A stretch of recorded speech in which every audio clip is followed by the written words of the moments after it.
என் பேர் லிங்கப்பன், மனைவி பேர் உஷாநந்தினி. நாங்கள் எங்கள் மேரேஜ் ஆகி வந்து 7 இயர்ஸ் ஆயிடுச்சு. 7 இயர்ஸாக குழந்தை இல்லாமல் ஒரு ஹாஸ்பிட்டலாக அவங்க வேலூரில் ஒரு 2 ஹாஸ்பிட்டல் பார்த்தோம். அதுக்கப்புறம் மறுபடியும் என் ஃப்ரெண்டு சொன்னான். ஃப்ரெண்டு மூலியமாக தான் A4 எனக்கு இதுவாச்சு. அவன் சொல்லி தான் அவனுக்கு இங்கே A4 தான் டெலிவரி ஆச்சு குழந்தை பார்த்து. அதனால தான் நான் இங்கே வந்தேன். அதுக்கப்புறம் இங்கே வந்ததுலேருந்து எனக்கு சாட்டிஃபிகேஷனாக A4 நல்லா சப்போர்ட் பண்ணாங்க.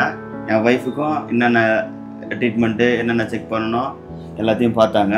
பார்த்து அவளுக்கு ஏற்ற மாதிரி ட்ரீட்மெண்ட் கொடுத்து இப்போ எனக்கு ஒரு பேபி பிறந்திருக்கான். அதுக்கு காரணம் முழுக்க முழுக்க அருணா மேமும் லக்ஷ்மி மேம் தான். நீர்க்கட்டியால் தான் குழந்தை தள்ளி போயிட்டே இருக்குது. வேறு எதுவும் பிரச்சனை எதுவும் சொல்லலை. அதே மாதிரி கருமுட்டை வந்து கொஞ்சம் வளர்ச்சி கொஞ்சம் கம்மியாக இருக்குது அப்படின்னு சொல்லியிருந்தாங்க.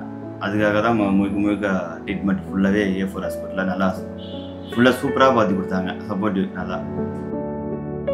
இதுக்கு முன்னாடி பாசிட்டிவ் கிடையாது. இங்கே வந்ததுக்கப்புறம் தான் பேபி எனக்கு பாசிட்டிவ் ஆச்சு. அவங்க இருக்கிற வரைக்கும் நான் சரி ஃபுல்லாகவே நார்மல் டெலிவரியாக பார்த்துக்கலாம் அப்படின்னு தான் மேம் கிட்ட. மேம்னா நல்லா இருக்காங்க, பேபிலாம் சூப்பராக அருமையாக இருக்காங்க, நீங்கள் வளர்ச்சி கிளச்சிலாம் நல்லா இருக்குது சொன்னவரே 4 முறையே பண்ணி கொடுத்துட்டாங்க. நல்லா கூட வந்து சப்போர்ட் பண்ணாங்க. நல்லா சப்போர்ட் பண்ணி நார்மலாக இது பண்ணி கையில் குழந்தை கொடுத்துட்டாங்க. வழியில் எதுவுமே தெரியல, இருந்தது எல்லாம் போயிடுச்சு, மறந்துடுச்சு. டெலிவரி டைம்லாம் அவங்க ரொம்ப வலி தாங்க முடியல, அழுதுட்டாங்க. ஏன் எனக்கு சிசரிங் பண்ணி கொடுத்துருச்சது, இல்லைன்னா என்னால் முடியாது அப்படின்னு சொன்னாங்க.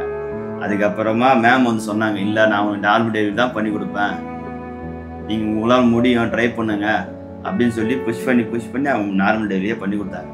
இப்போ ரொம்ப சந்தோஷமாக இருக்கும், ஜாலியாக. அவனை இப்போ பார்த்துட்டு தான் எங்களுக்கு வேலை அப்பாற்பட்ட பிரச்சனை.